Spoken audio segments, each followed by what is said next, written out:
En el año del 2004, el pequeño pueblo de Kichevo, en Macedonia, de pronto se vio envuelto en un drama criminal nacional, luego de la desaparición y eventual descubrimiento de los cuerpos de 3 mujeres cruelmente torturadas en un plazo de solo un par de años. Pero a cargo del reportaje, un reportero saltó a la luz pública gracias a su dedicación y atención al detalle de estos sucesos, quien inmediatamente reconoció la relación entre los casos. Esta es la historia del monstruo de Kichevo.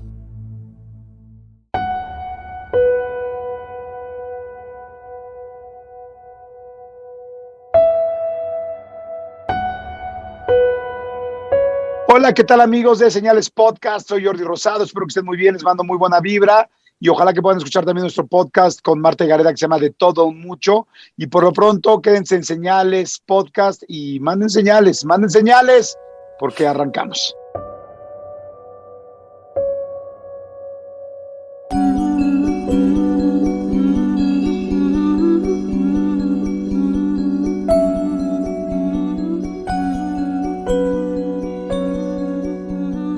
Buenas noches y gracias por acompañarnos en un nuevo episodio de Señales Podcast. No recuerdo la última vez que grabamos, Pepe, pero se siente bien estar de vuelta. Ya tenemos algunos meses, pero volvemos con un caso muy interesante, como ningún otro, como pocos, que yo creo que ya lo han escuchado en Serialmente, pero no podíamos dejar pasarlo. Es increíble. Pero antes de llegar al caso, Pepe, pasaron bastantes cosas en este tiempo. Estuvimos trabajando bastante, estuvimos muy ocupados. Yo tuve la oportunidad de ir a Monterrey, fui a un concierto, me la pasé bien chingón, pero no fue lo mejor de mi viaje, fíjate. Lo mejor fue conocer a varios señalados, como lo es Gaby, Lore, Oscar, Wada. Vimos a Daniela también, mi novia y yo, y algunos que no pudieron ir, como Erika y Elena, pero de todos modos estuvieron muy al pendiente de nuestra visita y nos hicieron pasar como si fuéramos parte de su familia. La verdad sí hace falta que vayas tú también para que los conozcas. Sí. Y la verdad me vine con el mejor sabor de boca, conocer a gente que siento que es como mi familia. No los conocía en persona, pero me recibieron como si toda la vida nos hubiéramos conocido. Les agradezco mucho que me hayan recibido allá. A Gaby, gracias por mandarme lo que me mandaste. Ya me lo dio Oscar. Y bueno, de verdad me habría encantado estar allá. A la próxima tal vez, porque ya van 2 veces que vas a Monterrey y conoces gente allá. A la próxima sí te acompaño. Y también generalmente no mandamos saludos porque diario nos piden saludos, diario. Pero hace unas semanas me contactó Jacobo Torres de las Islas Galápagos y no podía quedarme sin mandarle un saludo hasta allá porque, no sé, las Galápagos son como muy icónicas, te suenan inmediatamente. Y no sé, me dio mucho gusto saber que hasta allá nos escuchan, así que un saludo a Jacobo. Y ahora estamos un poquito oxidados, pero vamos a desarrollar este tema. Sí. Antes de eso vamos a una pequeña pausa y continuamos con la historia.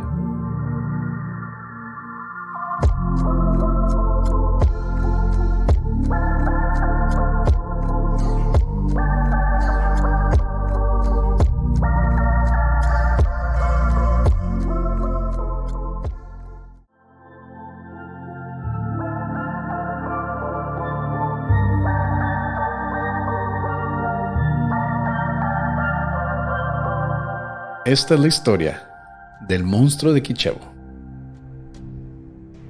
El 16 de noviembre del 2004, una mujer de 41 años de edad llamó a la estación de policía en la ciudad de Kichevo, del país de Macedonia, cerca de la frontera con Albania. Si no saben dónde está, era parte de Yugoslavia, por ejemplo, está cerca, al lado de Grecia, Bulgaria, todos esos países, por ahí, en Europa del Este. Y esta mujer llamó con la intención de reportar la desaparición de su madre, Mitra Simenovska, de 64 años de edad. Mitra era una señora retirada, anteriormente encargada de limpieza, y ese día había salido al mercado a comprar la despensa, pero nunca regresó ni fue localizada. Las autoridades ingresaron inmediatamente a su hogar, pero no encontraron señales de entrada forzada o de robo como artículos faltantes, y mucho menos signos de Mitra o de su paradero. Pero luego de revisar su hogar y no ver nada sospechoso, la policía parecía tener poco interés en localizar a Mitra. No solo es Kichevo un pueblo relativamente pequeño de unos 27,000 habitantes en la ciudad y hasta 56,000 en todo el municipio o el condado, en pueblitos, ranchitos y cosas así. Como es costumbre en pequeños pueblos, y ya lo hemos visto en varios casos, los crímenes violentos como secuestro o asesinatos son muy raros. Generalmente no está preparada la policía, no creen que pueda pasar algo así, sino todo el mundo lo sabría. Hay una mentalidad de pueblo pequeño de que no pasan cosas así. También existían rumores de que Mitra era considerada una señora pasional y enamoradiza, por no decir otra cosa, por lo que los vecinos creían que tal vez se habría escapado con un amante. Y como pueblo pequeño, obviamente son rumores. Además, según la hija de Mitra, la policía le exigía pago por servicios de investigación al presionarlos para continuar con la búsqueda de su mamá. Esto me deja a mí con una espinita, Oscar, y lo decíamos ahorita antes de comenzar a grabar, de que yo creo que son simplemente clichés de pueblo pequeño, de policía corrupta, de que no quieren hacer nada y que le piden pago. He escuchado de personas que dicen que les piden que les paguen a los policías, pero no sé, no está confirmado tampoco. Yo sí me pongo más por el lado de que sí pasó porque, vamos, aquí en México pasa en ciudades grandes, en Chihuahua, en Monterrey, en la Ciudad de México, todavía pasa que la policía es muy corrupta. Ahora me imagino en un pueblo que está viviendo en los residuos de la Unión Soviética, queriéndose separar o recién separada de Yugoslavia, entonces son lugares muy pobres y como tú dices, son pocos policías sin entrenamiento, tienen que sacar algo por ahí. Tal vez, pero bueno, no está confirmado. El punto es que si no vieron nada, lo más posible es que simplemente se dieran por vencidos y no le vieran caso. Y eso lo entiendo. Así que la hija, Kanirinkia, hizo lo que cualquier otra hija habría hecho en su posición. Se contactó con un reportero llamado Vlado Taneski, quien trabajaba para la prensa local y nacional, y era un reportero relativamente provocativo que investigaba crímenes controversiales y hasta de alto perfil, como corrupción, desempleo, tala ilegal de árboles, que no suena tan impactante, pero aquí en México han matado a reporteros que investigan tala ilegal, sobre todo en las zonas de la mariposa monarca. Recientemente mataron a uno de ellos. Así que son crímenes que realmente tienen cierto peligro, sobre todo con personas en el poder. Y para su suerte, Vlado, el reportero, vivía a solo 100 metros de la casa de su madre. Y aunque Vlado cumplió por su parte, escribiendo un artículo sobre la desaparición para el diario local y logró despertar la curiosidad de los habitantes de la zona, en realidad no se logró obtener más información y nadie pudo dar pistas sobre el paradero de Mitra. Pero Vlado no se dio por vencido y siguió investigando la desaparición y entrevistando a vecinos y amigos. Un reportero, porque hay buenos reporteros, así como hay malos reporteros, también hay buenos. Y parecía que Vlado desde el primer momento se interesó en esta desaparición. Él tenía un historial de haber trabajado para el diario local, lo despidieron. Ahora trabajaba como reportero por comisión. Él escribía artículos y se publicaba, si causaba buen revuelo, digamos, le pagaban un poquito más. Así que estaba un poquito incentivado por el dinero, obviamente, pero hizo lo que cualquier detective que valga la pena tenía que hacer, reportar la desaparición. Siguió su vocación. Exacto. Pero simplemente no pasó más. Un reportaje más. Hasta que 2 meses después, el 12 de enero del 2005, un recolector de metal encontró por casualidad una bolsa de plástico con lo que parecían ser restos humanos, entre los escombros de un estadio deportivo bajo construcción a las afueras de Kichevo. Los restos, como ahora sabemos, eran del cuerpo de Mitra. De pronto, el pueblo de Kichevo se vio envuelto en la polémica.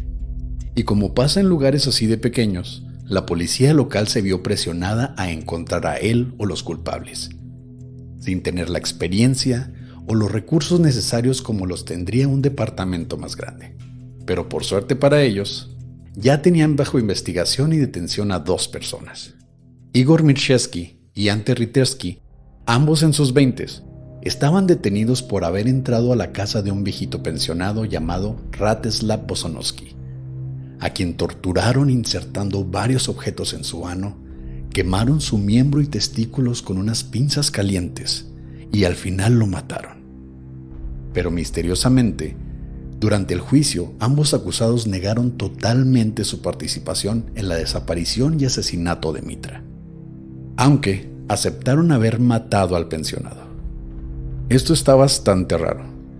Tenemos a dos personas que están aceptando haber matado con una hazaña impresionante a este viejito, pero negaron rotundamente haber sido partícipes de una muerte tal vez no tan cruel como la del señor. Ahí sí está. Sí estuvo. Sí. Sí estuvo. Pero tienes razón, es muy raro. Supuestamente ellos estaban alcoholizados y drogados cuando cometieron el asesinato y tortura de Rastislav. Y aparentemente solo se llevaron, no sé, centavos o un poco de dinero. No fue gran cosa lo que se robaron. Sí está muy raro que acepten solo el de uno y no el otro. Podría pensar que es como se trataba de una mujer, tal vez se ve peor porque es una viejita. Bueno, obviamente era un viejito también Rastislav, pero no sé, a lo mejor hay un pequeño tinte de vergüenza, digamos, o de remordimiento, no tengo idea, aunque sí está muy raro. Y como lo mencionas, Pepe, obviamente nadie les creyó, pero había una persona en la corte que no dejó pasar un detalle por alto. Vlado, el reportero, seguía interesado en la historia de Mitra, quien ahora se sabía había sido torturada, golpeada hasta el cansancio y violada antes de ser estrangulada con un cable de teléfono. Las similitudes con el asesinato del pensionado eran obvias, pero Vlado estaba casi convencido de que los criminales decían la verdad. Después de todo, ¿por qué confesar por un asesinato y no por el otro? La diferencia era que Mitra había sido asesinada unos 10 días antes de descubrir su cuerpo, lo que significa que estuvo secuestrada por más de mes y medio. A diferencia del pensionado, quien fue asesinado el mismo día de su tortura a golpes. Antes se hacía mucho hincapié en la diferencia entre asesinos de producto, de proceso, de diferentes cosas. Ya no creo tanto en esa división tan tajante, aunque sí hay algunos elementos, digamos, que los conectan. Pero matar a alguien en el momento para robar específicamente, o al parecer para robar específicamente, y que involucre tortura, pero al parecer tangencialmente solo por tener la oportunidad, y luego secuestrar a una persona por 10 días, es una diferencia enorme. Son cerebros, a mi parecer, totalmente diferentes. Así que Vlado creo que tiene razón. Parece que hay una diferencia importante, aunque hay elementos también que tienen alguna similitud. Sí, había bastante similitud, pero como tú dices, y es bastante claro que uno de ellos fue circunstancial y el otro fue completamente premeditado. Entonces, Vlado estaba haciendo un excelente trabajo periodístico y de investigación. Sí.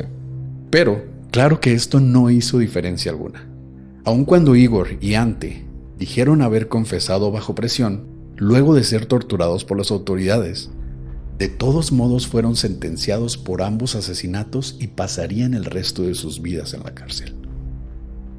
Durante los siguientes días, Vlado publicó un artículo en el diario Nueva Macedonia, titulado Guantes quirúrgicos para un asesinato monstruoso, en el que el reportero dio detalles sobre la investigación y el juicio. Ante, uno de los enjuiciados, al parecer tenía pruebas de que había viajado por trabajo a otra localidad durante los días en que Mitra fue secuestrada, por ejemplo. Pero más importante fue el descubrimiento de semen en el cuerpo de Mitra. Semen que no concordaba con el ADN de ninguno de ellos. Pero fue relativamente fácil teorizar a un tercer cómplice a quien no se había localizado o identificado. Muy fácil para las autoridades decir fueron ellos dos, hubo alguien más, no importa, tenemos a estos dos. En fin, casi 3 años exactamente luego del asesinato de Mitra, y sin más datos o sucesos en el caso, el pueblo de Kichevo fue protagonista de otra desaparición. En noviembre del 2007, Lubitsa Likowski, una mujer de 56 años de edad, salió de su casa a comprar la despensa en un mercado local y jamás regresó. Unos días después, el 12 de noviembre, su hijo reportó la desaparición a las autoridades. Y aunque esta vez los policías le dedicaron más tiempo e interés al caso, de igual forma salieron de su casa sin idea de lo que había pasado ni indicios de violencia. ¿Y quién mejor para dar a conocer el caso y exigir justicia que nuestro reportero estrella, Vlado Daneski, quien inmediatamente se dio a la tarea de hablar con amigos, vecinos y familiares de Lubitska, incluyendo su hermana e hijo, quienes dijeron que la señora era una mujer tranquila, sin problemas con nadie, y quien trabajaba limpiando apartamentos para apoyar a su familia. Y de nuevo, nada. Al parecer, Vlado se equivocó de profesión. Debió haber sido investigador privado, jefe de policía. Él estaba haciendo todo el trabajo que ninguno de estos estaba haciendo. Quiero pensar que la policía también hizo lo mismo, pero obviamente no lo van a publicar. Él sí lo publicó, pero sí parece que le estaba metiendo mucha más interés, muchos más recursos y tiempo que la policía. Aunque recordemos que a él le pagaban por esto, la policía va a recibir su cheque al fin de mes, hagan su trabajo o no. Así que tiene que meterle un poquito más de ganas. Hasta el 3 de febrero del 2008, unos meses después, cuando un camionero se detuvo a orinar a la orilla de la carretera entre Kichevo y la ciudad de Kostivar, al norte de Kichevo. El camionero hacía su trabajo mientras observaba el paisaje cuando notó un montón de basura y escombro en un arroyo cercano, del que salía una mano. El hombre notificó a las autoridades, quienes llegaron al lugar lo antes posible, y luego de la investigación confirmaron que se trataba de Lubitska, quien había sido golpeada, violada y estrangulada, además de atada con un cable telefónico y envuelta en plástico antes de ser tirada en el lugar. Su identificación, al parecer, solo fue posible gracias a un anillo de bodas, además de que su estómago estaba vacío, indicando que se le había negado comida por mucho tiempo.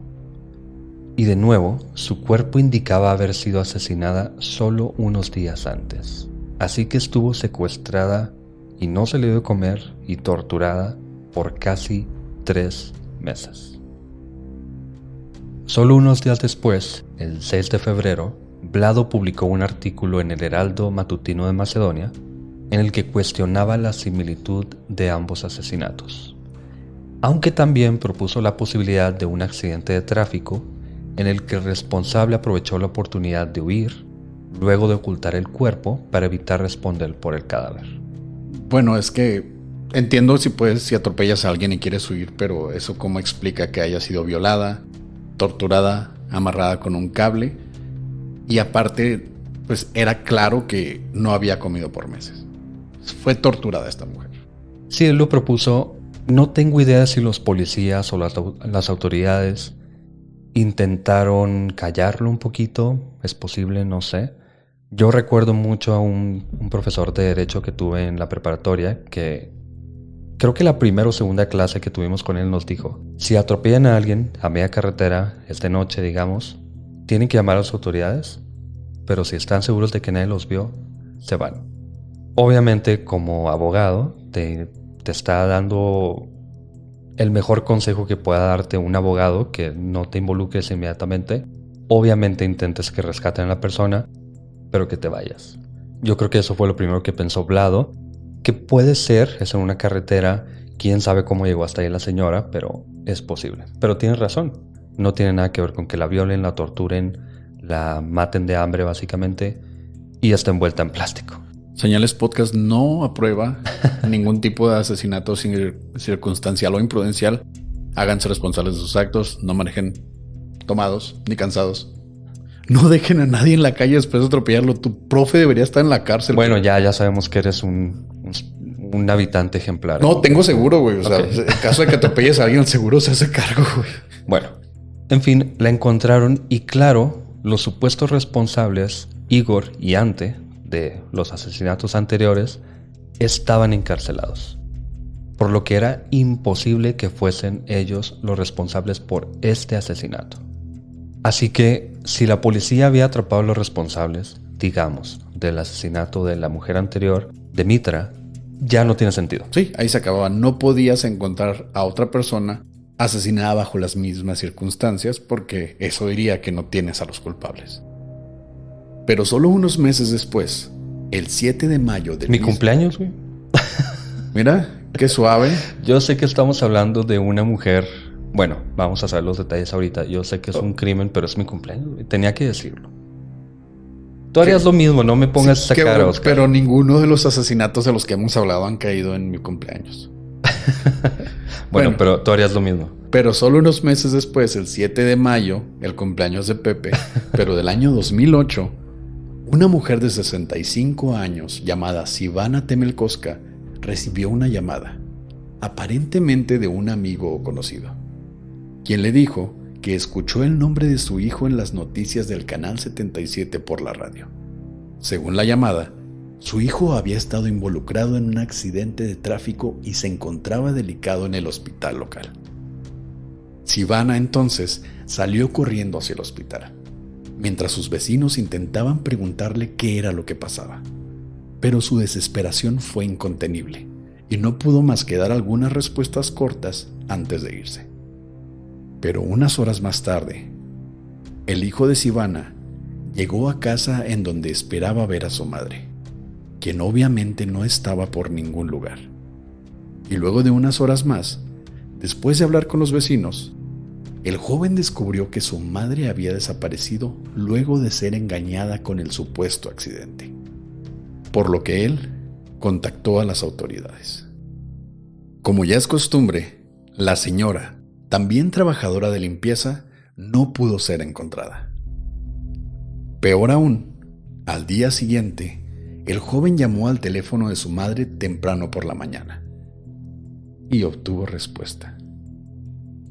Pero al hablar con una mujer desconocida y pedirle su ubicación, él y las autoridades descubrieron que la mujer, en posesión del teléfono, caminaba cerca de una escuela cuando escuchó el teléfono sonar entre el césped y decidió tomarlo y contestar la llamada.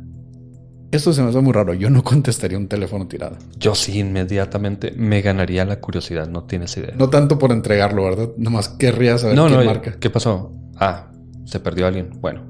Y lo tiras. Lo tiro. Le paso por encima con el carro primero y luego lo tiro. Y no te haces responsable. No. Me dijo mi profe de Derecho. Ya te dije, Oscar, pon atención.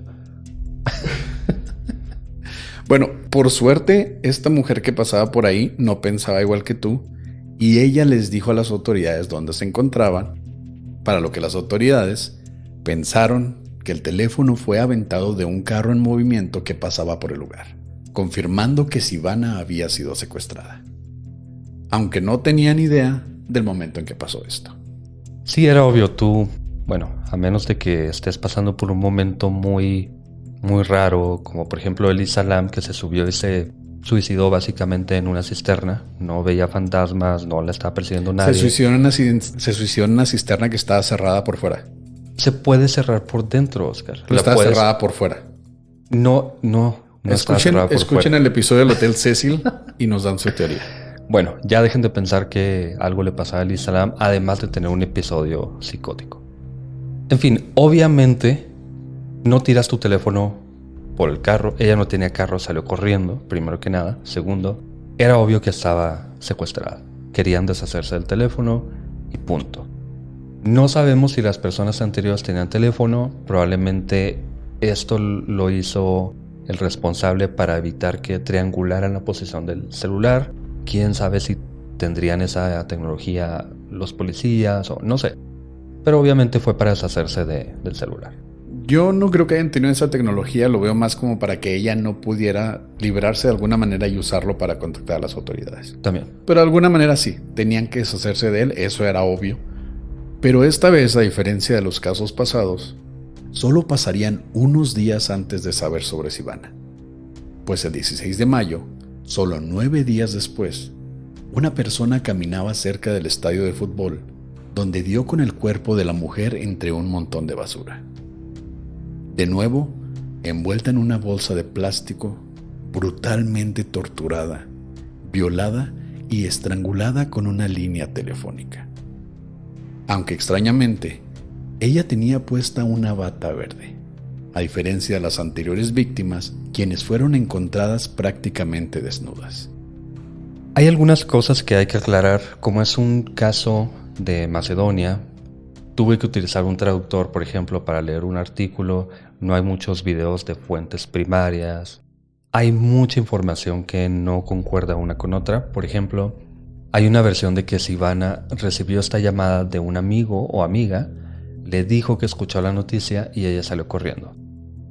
De esta tú sabes un poquito más. La versión dice que Silvana se encontraba en su casa, recibió la llamada o escuchó, eso es lo que está en duda, o escuchó en el radio sobre el accidente de su hijo. Tanto si un amigo o vecino lo escuchó o ella lo escuchó de primera mano, lo hicieron por medio del radio. Y también está en duda de que realmente hayan dicho eso en la radio. Pudo ser una persona que le hablara, le dijo que escuchó eso, pero no era verdad. No sabemos quién, no sabemos cómo.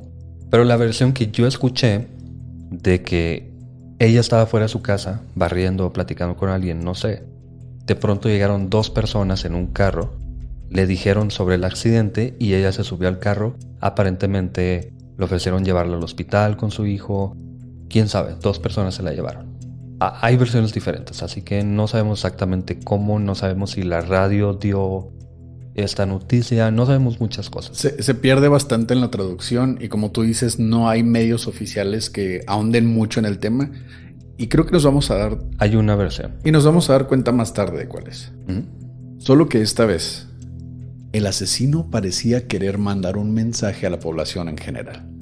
Pues no solo Silvana fue violada normalmente, entre comillas, también tenía insertados en su vagina una botella de plástico y un bote de crema para afeitar, así como gasa, algodón, piezas de madera en el ano. Su cara estaba cubierta de cortadas profundas. Su ojo derecho colgaba hasta el cuello y sus manos estaban casi completamente negras por falta de circulación, además de tener 5 costillas fracturadas. La única diferencia era que ella parecía haber sido asesinada el mismo día que fue secuestrada. Y Vlado, nuestro reportero estrella, hizo lo que pensaba que debía hacer. Su artículo en el diario Nuevo Macedonia del 19 de mayo decía, entre otras cosas, los habitantes de Kijevo ahora viven en pánico. Otro cuerpo mutilado de una mujer fue encontrado esta semana. Fue envuelto en una bolsa de plástico, atada con un cable telefónico, mismo que fue usado para estrangularla antes de usarlo en sus extremidades. Hay un asesino serial activo en la ciudad. Vlado al parecer fue el primero en al menos dar a conocer la versión de que había un asesino serial. Quién sabe si las autoridades pensarán lo mismo, probablemente sí, pero fue el primero que puso la huella en la llaga. Había una llaga inmensa en esta ciudad desde hacía ya 2 años. Era obvio que había un asesino serial activo. Pero ahora, luego de 3 asesinatos que obviamente estaban ligados por el mismo perpetrador y posiblemente uno más del año 2003, porque un asesinato que nunca se esclareció tenía algunos elementos parecidos, solo que no se había ligado con estos. La policía tenía algunas pistas y, más que nada, a algunos sospechosos. El ADN encontrado en las víctimas les había dado pistas de un hombre de sangre RH positivo, aunque solo eso. Pero este detalle podría confirmar al asesino si primero la policía arrestaba a algún sospechoso. Entre estos sospechosos estaban un conductor de taxi, todos los vecinos de las víctimas, todos, y una persona más. La policía había hecho un perfil del responsable y dentro de este perfil describieron a un hombre de mediana edad, fuerte para poder cargar a las víctimas, con frustraciones sexuales hacia mujeres de mayor edad, probablemente a causa de traumas desde su niñez, quien obviamente quería que los cuerpos fuesen encontrados. No solo fueron descartados en lugares públicos, que por cierto, 2 de ellas fueron encontrados a las orillas o en las cercanías de un estadio. No supe exactamente si fue el mismo estadio, pero un lugar al que van personas, obviamente, y además estaban envueltos en bolsas de plástico. Esto no lo haces a menos de que quieras que el cuerpo se conserve y que se encuentre. Y aunque la lista de posibles sospechosos era de más de 150 hombres en ese momento, eventualmente se redujo a solo 10, luego de verificar tiempos de trabajo, coartadas y demás. Pero un chaleco con sangre fue encontrado cerca del cuerpo de Sivana, y esto fue lo que logró dar con el responsable, de quien la policía ya sospechaba. Uno de los oficiales dijo luego que los artículos periodísticos de Vlad tenían demasiada información. Por ejemplo, en el caso de Lubitska, el reportaje decía que la mujer subió al carro de 2 hombres, quienes se acercaron a ella con información del accidente de su hija, para luego desaparecer. Versión que nadie más había reportado, porque obviamente no era solamente un reportero. Y en el caso de Sivana, la policía no había explicado que ella hubiese sido estrangulada con el cable de teléfono usado para amarrarle los pies. Es decir, encontraron el cable, amarraron sus pies, pero la policía piensa que fue el mismo cable que utilizaron para ahorcarla primero, y esto nunca lo habían dado a conocer la policía. No se lo dijeron a reporteros, no se lo dijeron al público, a nadie. De hecho, el artículo de Vlado fue publicado antes de tener los resultados de la autopsia. Entonces, ¿quién era la fuente de esta información? ¿Con quién había hablado Vlado para obtener estos detalles? Como reportero, obviamente él tiene la obligación de mantener a sus fuentes secretas, anónimas. Posiblemente no quería decir. Simplemente, a menos de que algo ahí turbio pasara, él no iba a decir nada. Yo me imagino un informante. Es muy común saber que los reporteros tienen algún conocido en la policía, en el gobierno, que les da estas notas, ¿no? Que les da las primicias, por así decirlo. Entonces eso pudo haber sido una posibilidad y Vlado no iba a decir quién era su informante. Además, recordemos que hablaba con amigos, familiares, vecinos. Era un pueblo muy pequeño, era fácil que se filtrara y que se compartiera información. No sé. Pero los habitantes de Kichevo no tuvieron que esperar mucho tiempo antes de averiguarlo. Pues el 20 de junio, un reportero llamado Ognen Kankarevich recibió una llamada de parte de uno de sus colegas, quien le dijo que la policía había capturado al responsable de los asesinatos. Ognen reconoció inmediatamente la magnitud de la historia, y luego de confirmarla con el ministro a cargo, sabía que debía contactarse con el periodista a cargo de los 3 casos, Vlado Taneski, siempre disponible, en especial en esta cadena de asesinatos. Pero cuando Ognen le llamó a Vlado por teléfono, Vlado misteriosamente nunca contestó las llamadas a su celular. Así que Ognen llamó a la estación de policía, pues Vlado obviamente estaría ahí a cargo de la historia. Fue así como Ognen se enteró de lo sucedido esa mañana. Los policías entraron a una casa del pueblo de Kichevo, muy cercana a la casa de las 3 víctimas, en donde arrestaron a un padre de familia en presencia de su esposa y sus 2 hijos. Un hombre de 56 años de edad llamado Vlado Taneski. Nuestro reportero estrella. Desde entonces, muchas pistas y evidencias fueron aclarándose. La bata verde que tenía Sivana aparentemente pertenecía a la madre de Vlado, cuando aún estaba viva.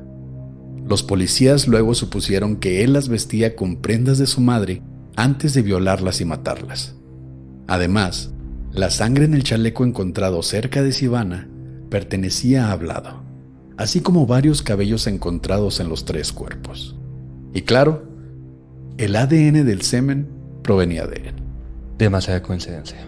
Más adelante vamos a hablar un poquito de la veracidad de esto, pero lo del chaleco, lo del semen, los cabellos no se sabía hasta ese momento al parecer, pero sí, algunos policías han dicho que tenían dudas de Vlado porque daba demasiada información, estaban muy al pendientes de lo que escribía.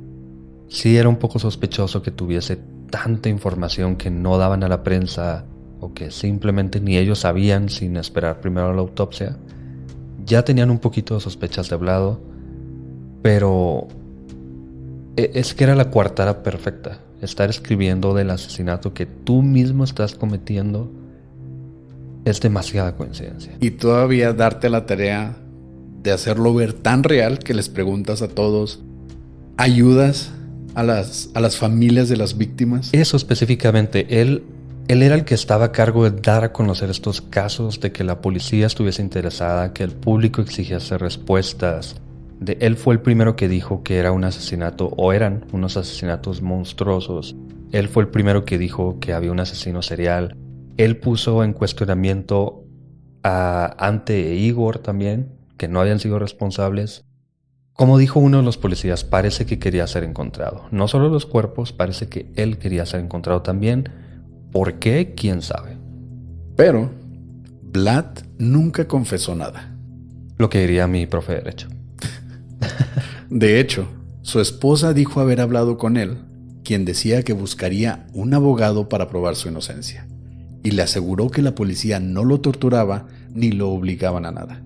Aún así, él estaba defendiendo el proceso como era, y él decía, soy inocente. No me están obligando como a Igor y a Ante a decir que fui yo, pero no fui yo. Esto está un poco raro porque digamos que no lo han torturado para sacar la información como lo hicieron con Igor y con Ante, al parecer. Si después lo torturan, ya tiene información el público, la esposa sobre todo, de que no lo habían hecho, y esto pondría en cuestionamiento que luego use eso de excusa. ¿Me explico? Sí. Si él dijo, yo no fui, me están tratando bien, y después dice, sí fui, pero me están torturando, yo diría, primero dijiste que no te torturaban, ¿cómo pasó que ahora sí? Se estaba anticipando a todo.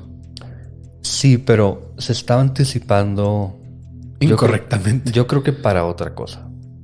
Yo creo que tiene otros planes. Aunque sí se quejó de las condiciones en la cárcel, en donde compartía celda con 3 personas más, con un baño privado en el que los guardias tenían una cubeta, ya que el agua se cortaba varias veces durante el día. Pero a pesar de ser tratado con calma y de sus planes, solo 30 horas después de ser encarcelado y de esperar su juicio, Vlad se levantó a medianoche al baño, en donde, según uno de sus compañeros de celda, llenó la cubeta de agua, se arrodilló frente a ella y metió la cabeza hasta que dejó de respirar.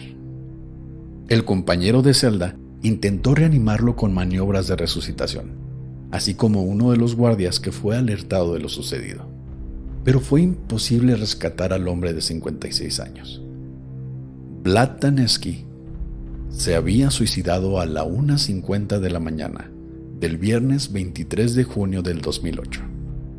No recuerdo dónde leí esto, pero una de las muertes principales de niños pequeños, sobre todo que aprenden a caminar apenas, es cuando hay una cubeta con agua, la mamá o el papá están trapeando, o la abuelita, quien está a cargo, no sé, caen en la cubeta y por el peso del agua no la pueden tirar, se quedan ahí boca abajo con la cabeza dentro del agua y terminan ahogándose. No sé si es una de las principales causas exactamente, pero esto pasa. No sé por qué lo estoy compartiendo, no es como que un dato extraño de animalitos, pero yo les comparto información que cura. Pero es un hombre de 56 años, Pepe. No creo que su cabeza esté tan pesada. No, pero si él se quería suicidar, es una forma efectiva de suicidarte. Si tenía la suficiente determinación, creo que podría vencer esas ganas de sacar la cabeza. Yo pienso que por instinto de supervivencia tu cuerpo se empieza a mover a un punto de que inconscientemente sacas la cabeza. Tienes que meterte a un tanque y eso creo que es difícil todavía que te ahogues en caso de que sepas nadar. Tu cuerpo simplemente te mueve, empiezas inconscientemente a tratar de salvar tu vida. Pero ya, una cubeta ya se me hace demasiado raro. Está sospechoso, obviamente, pero creo que es posible, al menos. Pero hay 2 detalles importantes. El primero es que en el cuerpo de Vlado se encontró una nota que les indicaba de otra nota que dejó debajo de su almohada. No sé por qué no simplemente... Dejó la nota principal ahí, ¿no? Sí, en su cuerpo, pero bueno. ¿Quieren divertirse, chicos? Eran las pistas de Blue, sí. Porque sí estaba azul su cuerpo. No te creas. Qué cruel es. Pero bueno, les dijo de esta nota y la nota debajo de la almohada decía: estoy orgulloso de mi familia y los amo mucho. No he cometido ninguna de las cosas de las que se me acusa. Yo no cometí estos asesinatos. El otro detalle es que al parecer Vlado tomaba medicamento antidepresivo. Me imagino que en una situación de cárcel, que te están acusando de asesinatos, 3, no sabes, digamos que no fue él, no sabes qué va a pasar. Probablemente se tomó más medicamento del que tomaría normalmente. Pudo haber estado demasiado drogado para arrepentirse de su decisión después de meter la cabeza. Probablemente, o tal vez no se los tomó y por eso decidió hacerlo. Me hace pensar que es más posible que se haya suicidado, pero no sabemos exactamente. Ese es el segundo detalle. El problema aquí es que, como ya mencionamos, uno de sus compañeros de celda trató de darle resucitación. El otro guardia lo sacó de la celda para hacer más maniobras para tratar de o evitar que muriera, pero ya era demasiado tarde. Entonces la escena del crimen quedó completamente contaminada. No había rastros de realmente lo que pudo haber pasado inicialmente. Entonces ahí nos queda otra duda, lo cual abre muchas más teorías de que pudo haber habido ahí mano negra. Sí, yo creo que si pasara este año, yo creo que sería como el Jeffrey Epstein de Macedonia. Lo suicidaron. Bueno, quién sabe. Yo sí creo que es posible que se haya suicidado, pero ¿por qué? No sabemos. No, y es muy posible, pero él aún así tenía, como tú dices, él se estaba preparando para muchas cosas. Uh-huh. Entonces sí está medio raro y nunca sabremos, porque realmente no hay nada oficial sobre eso. Sí. Y si nos escuchan desde hace tiempo, saben que a mí me gusta mucho indagar de la infancia de las personas de las que hablamos. Lo extraño es que no encontré básicamente nada. En todos los videos y artículos que leímos y que vimos, Oscar, tanto tú como yo, no sabemos qué pasó. Taneski nació en el año de 1952, hijo de Trajan y Goritza Taneski, una pareja conservadora y disciplinada. Trajan, su padre, era veterano de la Segunda Guerra Mundial y su madre, curiosamente, encargada de limpieza en el hospital de la localidad. Dicen muchos, vamos a decirle youtubers, pero lo que sea, dicen muchos de ellos que la mamá conocía a las personas que había asesinado supuestamente Vlado. Tal vez esa era la facilidad que él tenía, tal vez las conocía personalmente, tal vez fue la fijación de que se parecían a su madre en que trabajaban en lo mismo. Supuestamente una de ellas trabajó directamente bajo el cargo de su madre. Hay mucha suposición, pero sí es un detalle muy, muy peculiar. Y supuestamente la bata que tenía Silvana, la bata verde, supuestamente era de su madre, tampoco está confirmado. Hay muchas cosas que podría haber plantado la policía, pero ¿por qué? ¿Por qué? Digamos que sí fue Vlado, ¿por qué hizo esto? Supuestamente era una persona frustrada sexualmente desde la infancia, al parecer con su madre muy a la Ed Kemper, digamos. Pero de suposiciones no pasa nada. Sí. Y tampoco es como que su madre o su padre tuvieran, digamos, un pasado muy turbio. De hecho, la muerte de sus padres fue un tanto trágica. Primero su padre, Trajan, al parecer se suicidó en su granja, en donde vivían él y la mamá, en agosto del 2002. Fue 2 años antes del primer asesinato. Podría coincidir, digamos. Y luego su madre murió por sobredosis de medicamentos para dormir, aparentemente accidentalmente, en diciembre del mismo año, del 2002. Las versiones de que Vlad y su madre o familia tenían una relación difícil, que de las que estaba mencionando ahorita, nunca han sido confirmadas. Supuestamente él tenía una relación fracturada con su madre, pero no pasa de ahí. No, y como tú dices, hay muchas versiones. La versión que los vecinos y amigos compartían más era que al contrario, él era muy cercano a sus padres. De hecho, cuando la esposa de Taneski se fue a estudiar Derecho, de hecho ella se convirtió en la primera abogada mujer de Kijevo. Wow.